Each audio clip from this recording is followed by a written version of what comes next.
아멘. 우리 성경 공독합니다. 오늘 말씀은 마태복음 11장입니다. 마태복음 11장 7절부터 15절까지 말씀 함께 합독하시겠습니다.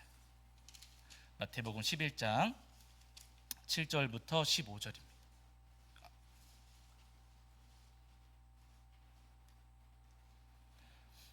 마태복음 11장 7절부터 15절까지 말씀입니다. 7절부터 15절. 11장 아이고 제가 잘못 썼어요. 제가 잘못 썼습니다. 11장 7절부터 11장 7절부터 15절까지. 자, 11장 7절부터 15절까지입니다. 자, 우리 찾으신 줄 알고 한 목소리로 함께 하겠습니다. 함께 합니다. 그들이 떠나매 예수께서 무리에게 요한에 대하여 말씀하시되 너희가 무엇을 보려고 광야에 나갔더냐? 바람에 흔들리는 갈대냐? 그러면 너희가 무엇을 보려고 나갔더냐? 부드러운 옷 입은 사람이냐? 부드러운 옷을 입은 사람들은 왕궁에 있느니라. 그러면 너희가 어찌하여 나갔더냐? 선지자를 보기 위함이었더냐? 옳다. 내가 너희에게 이르노니 선지자보다 더 나은 자니라. 기록된 바 보라, 내가 내 사자를 내 앞에 보내노니 그가 내 길을 내 앞에 준비하리라 하신 것이 이 사람에 대한 말씀이니라. 내가 진실로 너희에게 말하노니 여자가 낳은 자 중에 세례 요한보다 큰 이가 일어남이 없도다. 그러나 천국에서는 극히 작은 자라도 그보다 크니라. 세례 요한의 때부터 지금까지 천국은 침노를 당하나니 침노하는 자는 빼앗느니라. 모든 선지자와 율법이 예언한 것은 요한까지니 만일 너희가 즐겨받을진대 오리라 한 엘리야가 곧 이 사람이니라. 귀 있는 자는 들을지어다. 아멘. 자리에 앉으시겠습니다. 여러분 한 주간 평안하셨지요? 오늘도 우리 하나님 앞에 나와 예배하는 저와 여러분이 우리 주님께서 주시는 은혜와 사랑이 가득하기를 간절히 소원합니다. 자, 지난주에 저희가 마태복음 11장 1절부터 6절까지 말씀을 통해서 우리에게 주시는 은혜를 함께 나누었는데요. 예수님께서 공생의 사역을 하실 때 세례 요한은 감옥에 갇혀 있었어요. 그 감옥에서 제자들이 전해주는 예수님에 대한 이야기, 예수님의 말씀, 예수님께서 행하신 표적과 이적들에 대한 그 이야기들을 제자들을 통해서 전해 들었습니다. 근데 감옥에서 제자들을 통해 전해 듣고 보니까 세례 요한이 기대했던 그리스도의 모습과 진짜 예수 그리스도의 모습이 달랐어요. 세례 요한은 그리스도께서 오시면은 심판하시고 징계하시고 진노하시리라 예상을 했거든요. 그런데 예수님께서 이 땅에 오셔서 공생의 사역을 하시는데 예수님께서는 심판하시고 징계하시고 진노하시는 게 아니라 오히려 치유하시고 고치시고 구원하시는 사역을 하시더라는 겁니다. 그래서 세례 요한이 의문점이 생겨가지고 예수님께 질문을 한 거예요. 오실 그 이가 당신 맞습니까? 오실 그리스도가 예수님 맞으십니까? 라고 세례 요한이 예수님께 질문을 던졌습니다. 여러분 때때로 이 땅을 살아가는 동안에 내 마음과 내가 기대하는 예수님과 진짜 예수님의 모습이 다를 때가 있어요. 예수님께서 이렇게 해주셨으면 예수님께서 이렇게 하시겠지 하는 기대가 내 마음 가운데 있을지는 모르겠지만은요, 진짜 예수님의 마음과 예수님의 뜻은 나의 마음 나의 뜻과 다를 때가 너무나도 많이 있더라는 겁니다. 그렇게 예수님의 마음, 예수님의 뜻과 내 마음, 내 뜻이 다를 때 우리 마음에는 섭섭함이 찾아올 수도 있고 실족할 수도 있고 걸려 넘어질 수도 있거든요. 근데 그때마다 예수님께서 우리에게 바라시는 것은 뭐냐면요, 예수님이 나와 다르시다 할지라도 우리가 실족하지 않기를 바라신다는 거예요. 내가 기대하는 모습과 다르시다 할지라도 우리가 섭섭해하거나 걸려 넘어지지 않기를 우리에게 바라신다는 겁니다. 걸려 넘어지기보다도 오히려 내 뜻을 고쳐서 예수님께 맞추고 내 마음을 굽혀서 예수님께 맞추기를 우리 주님은 원하셔요. 바라기는 여러분 때때로 내 마음이 예수님과 다르다 할지라도 내가 원하는 대로 우리 예수님 안 하신다 할지라도 기꺼이 내 마음을 조율해서 우리 예수님께 맞추시는 저와 여러분이 되기를 주의 이름으로 간절히 축원합니다. 자, 이제 오늘은 그 뒤에 이어지는 마태복음 11장 7절부터 15절까지 말씀을 통해서 우리에게 주시는 은혜를 나누려고 하는데요. 이 세례 요한의 제자들이 떠나갔어요.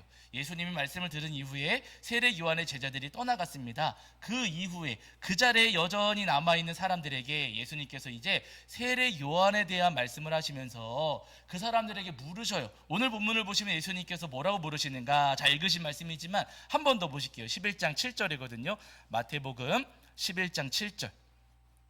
자, 마태복음 11장 7절입니다. 자, 함께 읽겠습니다. 함께 합니다. 잠깐만요. 제가 못 찾았어요. 이거 죄송합니다. 자, 함께 읽겠습니다. 시작. 그들이 떠나매 예수께서 무리에게 요한에 대하여 말씀하시되 너희가 무엇을 보려고 광야에 나갔더냐? 바람에 흔들리는 갈대냐? 하면 이렇게 물으셨습니다. 그곳에 모여있는 남아있는 사람들에게 물으시기를 너희가 무엇을 보려고 광야에 나갔더냐? 이렇게 물으셨어요. 무엇을 보려고 광야에 나갔더냐? 라고 물으신 것은 그저 누구를 구경하려 갔느냐 그게 아니라 너희가 광야에 가서 무엇을 찾으려고 했느냐? 광야에서 너희가 무엇을 얻고자 했느냐? 광야에서 찾고자 했던 것이 무엇이냐? 라고 지금 예수님께서 묻고 계시는 겁니다. 그러면서 재차 말씀하시기를 흔들리는 갈대냐? 하고 다시 물으셔요. 너희가 광야에 나가서 흔들리는 갈대 구경하려고 했느냐? 흔들리는 갈대를 찾고자 했느냐? 흔들리는 갈대를 얻고자 했느냐? 이렇게 물으시거든요. 그런데 여러분 생각을 해보세요. 광야는 갈대가 있겠습니까? 없겠습니까? 광야에는, 그렇죠? 광야는 갈대가 자라기에는 굉장히 어려운 환경입니다. 그럼에도 불구하고 예수님께서 너희가 갈대 보러 나갔느냐라고 물으신 이유가 있어요. 그때 당시에 헤롯 대왕은 아니고 헤롯의 아들 가운데 한 사람이 유대의 왕으로 이제 왕의 역할을 감당하고 있었는데 그 헤롯 대왕의 아들입니다. 그 헤롯이 19년도에 디베랴라고 하는 것을 만들었어요. 이 디베랴를 만들면서 동전을 만들었는데 이 동전에다가 갈대 그림을 그려 넣었습니다. 동전에 새겨 넣은 갈대는 누구를 의미할까요? 헤롯 자기 자신인 거예요. 동전에다가 갈대 그림, 자기 자신을 의미하는 갈대 그림을 이렇게 그려놓고서는 그 동전을 이제 퍼뜨렸던 겁니다. 그러니까 여기서 지금 예수님께서 너희가 갈대 보러 나갔느냐 하시는 질문은 뭐냐면요, 너희가 광야에 가서 지금 너희의 왕, 유대의 왕, 권세 가진 그 헤롯을 찾으러 갔느냐라고 예수님께서 묻고 계시는 거예요. 그런데 이 질문에 대해서 사람들이 대답을 해요, 안 해요? 네? 본문 읽어보셨지만 대답이 있어요, 없어요? 대답이 나오지는 않아요. 그러나 사람들이 그렇습니다, 아닙니다 대답하지는 않았지만은 그러나 이어지는 말씀을 통해서 유추해 보건대 뭐라고 대답했을까요? 아니요라고 했던 거예요. 네, 아니요? 라고 사람들은 대답을 했습니다. 그러니까 예수님께서 다시 물으셔요. 자, 그 다음에 여러분 11장 8절 보실게요. 11장 8절. 자, 11장 8절입니다. 자, 찾으신 줄 알고 읽겠습니다. 함께 합니다. 시작. 그러면 너희가 무엇을 보려고 나갔더냐? 부드러운 옷 입은 사람이냐? 부드러운 옷을 입은 사람들은 왕궁에 있느니라. 이렇게 말씀하셨어요. 너희가 그러면은 흔들리는 갈대가 아니라면은 부드러운 옷 입은 사람들 찾으러 갔느냐? 부드러운 옷 입은 사람들을 만나러 갔느냐? 라고 물으셔요. 부드러운 옷 입은 사람들은 왕궁에 있지만 이 사람들은 누구예요? 귀족들입니다. 유대인들 가운데 신분이 높은 사람들. 너희가 광야에 가가지고 귀족들, 돈 많이 가지고 있는 그 사람들 너희가 만나러 갔느냐? 그 사람들 찾으러 갔느냐? 라고 예수님께서 다시 물으셔요. 이 질문에 대해서도 사람들은 아니요 라고 대답을 했겠지요. 그러니까 예수님께서 다시 한번 물으셨습니다. 그 뒤에 그러면 너희가 선지자를 보기 위함이었느냐? 너희가 선지자 만나러 광야로 나갔느냐? 라고 다시 물으셨더니 사람들이 대답하기를 이제 그 질문에 대해서는요, 그렇습니다 라고 대답을 했던 것 같아요. 그러니까 옳다라고 하시는 거 아니겠습니까? 어쨌든 여러분 중요한 것은요, 이 사람들은요 그 광야, 예수님께서 질문을 하시는 거예요. 너희가 광야에 나갔을 때 권세 가지고 있는 헤롯을 만나러 간 것이냐, 돈 많이 가지고 있는 귀족을 만나러 나간 것이냐, 아니면 그 광야에 나가가지고 세례 요한 같은 능력을 많이 가지고 있는 선지자를 만나러 간 것이냐 물으셔요. 그러면서 이 세례 요한에 대해서는 아주 크게 칭찬을 하십니다. 선지자보다 나은 자다, 주님의 길을 예비하게 보내신 선지자다, 여자가 낳은 자 중에 가장 큰 사람이다 라고 하시면서 세례 요한에 대해서 칭찬하긴 하십니다. 중요한 건 근데 여러분 여기에 오늘 밑줄을 그으신다면 여기에 그으셔야 되거든요. 11장 11절 보실게요. 11장 11절. 자, 마태복음 11장 11절입니다. 자, 마태복음 11장 11절. 자, 읽겠습니다. 함께 합니다. 시작. 내가 진실로 너희에게 말하노니 여자가 낳은 자 중에 세례 요한보다 큰 이가 일어남이 없도다. 그러나 천국에서는 극히 작은 자라도 그보다 크니라. 아멘. 따라해 보실까요? 천국에서는 극히 작은 자라도 그보다 크니라. 한 번 더 하실게요. 천국에서는 극히 작은 자라도 그보다 크니라. 아멘. 네, 맞습니다, 여러분. 천국의 삶을 사는 사람들, 천국의 삶을 누리는 사람들이 누구보다 크다고요? 그보다. 여기서 말하는 그가 누구예요? 헤롯일까요? 귀족일까요? 요한일까요? 요한. 요한보다도 더 큰 사람이다, 예수님 말씀하셨어요. 여러분, 헤롯 왕처럼 권세를 가지고 있는 사람을 내가 얻는 것보다 천국 백성 되는 것이 더 귀하다는 말씀입니다. 돈 많이 가지고 있는 사람들, 어마어마한 물질을 가지고 있는 그 사람들을 알고 만나고 그 사람들 곁에 머무는 것보다 천국 백성이 되는 것이 더 귀하다는 말씀이세요. 세례 요한과 같은 엄청난 선지자들을 만나고 그들에게로부터 제자가 되고 그들로부터 말씀을 듣고 또 은혜를 경험하는 거 물론 소중할 수는 있죠. 그러나 여러분, 그 엄청난 능력을 가진 사람들을 내가 가까이 하는 것보다 천국 백성 누리는 것, 천국 백성이 되는 것, 천국의 삶을 누리며 살아가는 것이 더 귀하다라고 지금 예수님께서 말씀하고 계시는 겁니다. 근데 중요한 것은 여러분, 천국 백성 되는 방법이 있잖아요. 아무나 천국의 백성이 되는 것 아니잖아요. 죄인된 우리가 어떻게 해야지만 천국의 백성이 될 수가 있습니까? 누구를 통해서만? 답은 아시잖아요. 예수님을 통해서만 하나님 나라의 백성이 될 수가 있어요. 예수님께서 요한복음 14장 6절에 말씀하시기를 내가 곧 길이요 진리요 생명인 나로 말미암지 않고는 아버지께로 올 자가 없느니라, 예수님 말씀하셨습니다. 그러니까 여러분, 하나님 나라의 백성, 천국의 백성이 되기 위해서는요, 우리에게 누가 필요하다고요? 예수님이 필요한 거예요. 다른 사람 필요해요? 안 필요해요? 다른 사람 안 필요해요. 예수님만 계시면 되고요, 예수님으로만 우리가 하나님 나라 백성이 될 수가 있다는 겁니다. 우리가 이 땅에 살아가면서 우리에게 필요한 것이 있다면은요, 헤롯처럼 권세 가진 사람 우리에게 필요한 것 아니고, 귀족들처럼 돈 많이 가진 사람 우리에게 필요한 것도 아니고요, 능력을 많이 가지고 있는 목사 필요해요? 안 필요해요? 우리에게 능력이 많은 목사도 필요한 것이 아니에요. 우리에게 필요한 분은 누구예요? 예수님이시라는 거예요. 예수님께서 지금 이 말씀하고 계시는 겁니다. 사실 여러분, 우리도 광야 같은 세상을 살고 있잖아요. 제가 늘 말씀드리지만 우리가 살아가는 이 세상도 광야 같은 세상입니다. 우리에게도 부족한 것 많고 필요한 것 많고요, 정말로 힘든 삶을 우리가 하루하루를 지금 살아가고 있어요. 특히나 요즘엔 날씨가 너무 더우니까 진짜 한낮에 밖에 나가면은요, 야, 여기가 광야인가 싶을 정도로 굉장히 힘든 삶을 우리가 하루하루 살아가고 있거든요. 그런데 여러분, 이렇게 광야 같은 세상을 살아가는 우리에게 예수님께서 오늘 우리에게도 똑같이 물으시고 계시는 거예요. 광야를 살아가면서 너희가 오늘 무엇을 찾고 있느냐?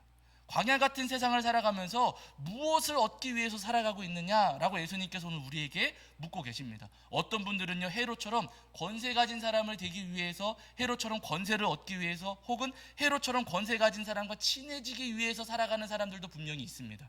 어떤 사람들은요, 이 귀족들처럼 돈 많아지기 위해서 살아가는 사람이 있고, 귀족들처럼 돈 많은 사람하고 가까워져야지 하는 마음으로 살아가는 사람들도 분명히 있어요. 어떤 분들은 여러분, 세례 요한처럼 능력 있는 사람들하고 가까워지고 나도 능력 있는 사람이 돼야지 하는 마음을 가진 분들도 분명히 계십니다. 그러나 여러분, 중요한 것은요, 헤롯이 되는 것보다도, 또 돈 많이 가진 사람 친해지는 것보다도, 능력 있는 사람과 가까워지는 것보다 중요한 것은 뭐냐면요, 우리 안에 누가 계시는 거예요? 예수님이 계시는 거예요. 아멘 하셔야 되는데, 여러분, 우리 안에 예수님이 계셔야 됩니다. 여러분, 헤롯이 우리의 삶을 천국으로 바꿔주지 않아요. 귀족들, 돈 많이 가진 사람들이 우리 삶을 천국으로 바꿔주지도 않습니다. 능력 있는 목사가, 저는 능력이 없어서 그런지 모르겠지만 능력 있는 목사가 내 삶을 천국으로 바꿔주는 것도 아니에요. 내 삶을 천국으로 고치실 수 있는 분은요, 우리 예수님 한 분밖에 없습니다. 그러니까 여러분, 헤롯도 필요한 게 아니고, 능력 있는 귀족도 필요한 거, 능력 있는 목사도 필요한 것 아니고, 우리한테는 누가 필요하다고요?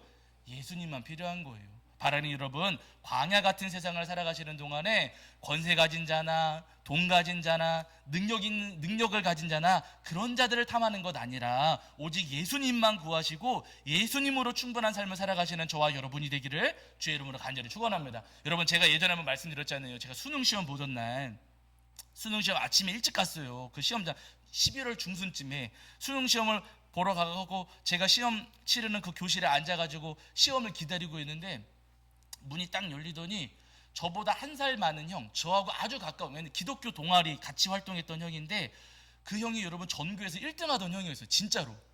그래서 선생님들이 그 형을 볼 때마다, 야, 쟤는 진짜 머리가 좋아, 머리도 좋은데 애가 진짜 착해, 너네도 쟤처럼 돼야 돼 하면서 막 칭찬하던 형이었거든요. 근데 그 형이 문을 열고 들어오는 거예요.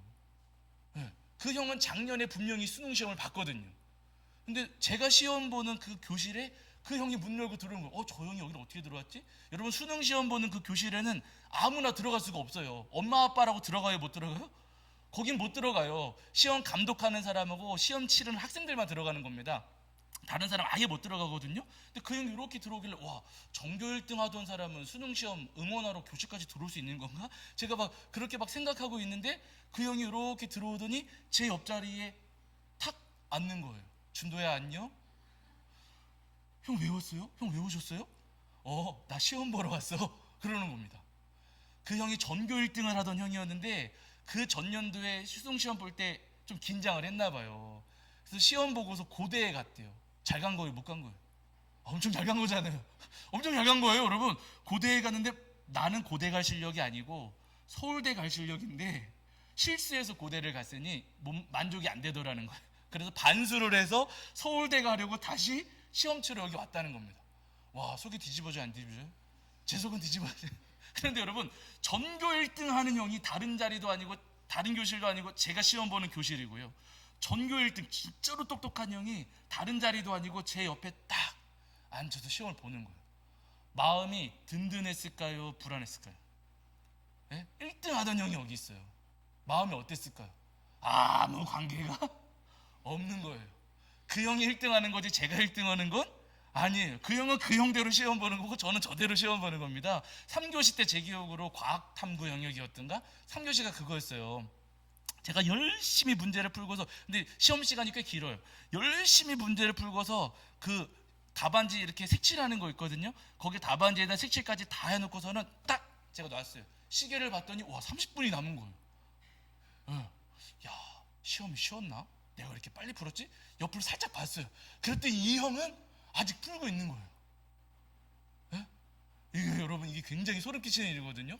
나는 왜 이걸 빨리 풀었지? 1등 하던 형도 이렇게 끙끙끙 하면서 막 쩔쩔매면서 문제를 풀고 있는데 나는 이걸 왜 빨리 푼 거야? 근데 이거 돌이킬 수 있어요, 없어요? 이미 색칠 다 해놔갖고 어떻게 할 수 없고 다시 문제를 본다고 다른 답이 나올 것 같지 않아요? 에라 모르겠다. 그러고 그냥 저를 덮어놓고 잤어요. 그 해에 그 형은 서울대를 갔습니다. 그런 여러분 생각을 해보세요. 그 똑똑한 형의 제가 그 옆에 앉아가지고 저 친한 형인데 그 형 옆에 앉아있었으니까 이 형이 서울대 갈 때 1+1으로 갑니까 안 갑니까? 아무 상관이 없다는 거예요. 아무리 능력 있는 사람을 가까이 두고 있다 할지라도 여러분, 그가 나를 거기로 끌고 가주지는 않는 거예요. 나는 내 실력으로 살아가는 것이고 나는 내 믿음으로 이 땅 가운데 살아가는 겁니다. 내가 능력 있는 사람하고 가까이 있고 권세 있는 사람, 돈 많이 가진 사람하고 같이 있으면은 나도 그렇게 천국의 삶을 누릴 수 있겠지? 여러분, 그렇지가 않다는 거예요. 아무리 능력 있는 사람과 가깝다, 물론 조금의 도움은 받을 수 있겠지만은요, 여러분, 그의 능력으로 내가 천국의 삶을 누릴 수 있는 것은 절대로 아닙니다. 돈 많은 사람이 가까이 있다 할지라도, 권세 많은 사람이 나에게 가까이 있다 할지라도 그들이 나의 삶을 천국으로 고쳐주지는 절대로 못해요.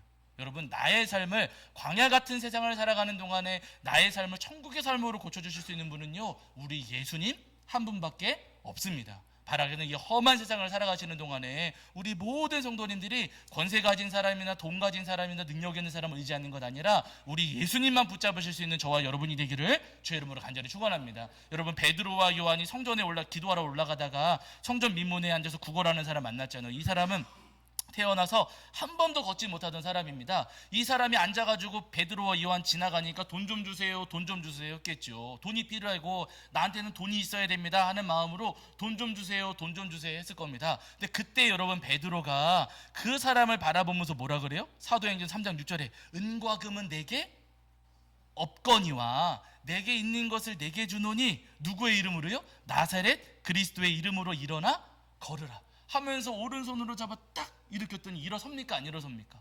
일어서서 걷기도 하고 뛰기도 하고 주님을 찬양하는 놀라운 일이 여러분 일어나지 않았습니까? 여러분, 그 걷지 못하던 사람을 이렇게 세운 것은 돈입니까? 권력입니까? 능력입니까? 예수님이십니까? 예수님이세요. 우리 삶을 이렇게 세우시고 우리 삶을 고치시고 우리 삶을 회복시키실 수 있는 분, 우리 삶을 천국으로 바꾸실 수 있는 분은요, 우리 예수님 한 분밖에 없어요. 제가 요즘에 최근에 읽었던 책 가운데 페이지 처치라고 하는 책이 있어요. 근데 그 책에 제 마음에 조금 와닿았던 글귀가 한 구절이 있어가지고 오늘 잠깐 소개해드리려고 마치려고 하는데, 여러분 그 책에 보니까 이런 내용이 있어요. 한 농부가 길을 가다가 보니까 한 청년이 길가에 쓰러져 있더라는 거예요. 한 청년이 길가에 쓰러져 있어가지고 아유 이러다가 죽겠다 싶어서 그 청년을 자기 집으로 데려다가 이제 그 청년을 정성껏 돌보아주고 아픈 것들이 모두 나을 수 있도록 잘 도와주었다고 합니다. 다행히 그 청년이 건강을 회복했고 자기 집으로 돌아가면서 제가 나중에 꼭 이 은혜를 갚겠습니다. 제가 지금은 돌아가지만은요 제가 나중에 이 은혜를 꼭 갚겠습니다 약속하고 떠나갔다고 그래요. 그러고 나서는 어느 날 조금 시간이 지났는데 어느 날 그 나라의 왕이 이 농부를 왕궁으로 초대하려는 거예요. 그 초대를 받아서 왕궁에 들어가 보았더니 농부가 도와주었던 청년이 그 왕궁에 있더래요. 그러니까 이 청년이 누구였던 거예요? 왕자였던 거예요. 왕자였는데 이 농부가 왕자인 것은 모르고 이 청년을 도와주었던 겁니다. 그러니까 왕자를 구해주었으니 왕의 입장에서는 얼마나 고마웠겠어요. 그래서 내가 은혜를 갚을 테니 소원을 하나 이야기해 보아라. 내 아들을 살려주고 도와주었으니 소원을 한 가지 이야기해 보아라 했어요. 여러분 소원 무엇이든지 들어준다고 하면 무슨 소원 비시겠어요? 네? 무슨 소원? 건강 주세요, 집 주세요, 돈 주세요 이런 할 수 있지 않겠습니까? 농부의 입장에서도 땅 넓게 해주세요, 아니면 뭐 집 새로 지어주세요, 여러 가지 소원을 빌 수 있었을 텐데, 그런데 이 농부가 어떤 소원을 비냐면은요, 저는 다른 것 바라지 않고 매년 왕자님이 1년에 한 달씩만 저희 집에 오셨으면 좋겠습니다. 다른 것 바라지 않고 왕자님이 1년에 한 번씩만 한 달 동안만 저희 집에 와주십시오 라고 한 거예요. 이거 어려워요? 쉬워요? 이거 별로 어려운 거 아니에요. 그러니까 왕이 좋다, 내가 1년에 한 달씩 너희 집에다가 내 아들을 보내주겠다, 왕자가 갈 수 있게 하겠다 하고서는 약속을 그 소원을 들어주었어요. 우리가 볼 때는 조금 이상한 소원이지만은 여러분 너무 놀라운 것은 뭐냐면 왕자가 농부의 집에 오게 되니 왕자의 안전을 지켜야 되잖아요. 누가 따라가요? 군인들이 와가지고 농부의 집을 지켜주는 거예요. 왕자가 와가지고 한 달씩 머물러야 되니 왕자가 먹는 밥이 소홀하면 안 되잖아요. 그러니까 왕궁에서 아주 훌륭한 요리사들을 보내주고 훌륭한 식자재들을 다 보내줘가지고 왕자가 그곳에서 편히 머물 수 있도록 도와주더라는 겁니다. 거기다 그럼 왕자가 한 달을 머물러야 되니 편히 자야 되지 않겠습니까? 잠자리가 불편하면 안 되니까 집을 또 다 뜯어 고쳐 주더라는 거예요. 그래서 어느 날 돌이켜 보니까 이 농부의 집이 왕궁과 같아지더라 하는 이야기예요. 누구만 왔을 뿐이에요? 왕자만 왔을 뿐이에요. 왕의 왕자만 그 집에 왔고 왕자를 초대했을 뿐인데요, 모든 것들이 다 고쳐지고 모든 것들이 왕궁과 같은 곳으로 변하더라 하는 이야기가 그 책에 실려 있더라고요. 여러분 우리 삶이 다 마찬가지입니다. 우리가 아무리 돈을 많이 가져도 여러분 우리 삶은 절대로 천국이 되지 못해요.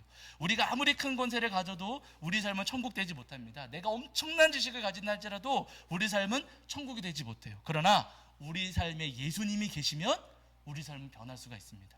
돈은 없다 할지라도 하나님의 아들이신 예수님만 우리 안에 계시면은요, 광야 같은 우리 삶이 천국으로 변하고, 하나님의 아들이신 예수님이 우리 안에 계시면 무너진 것들이 회복되고요, 예수님이 계시면 망가진 것 고쳐지고, 예수님이 우리 안에 계시면 모자란 것들이 채워집니다.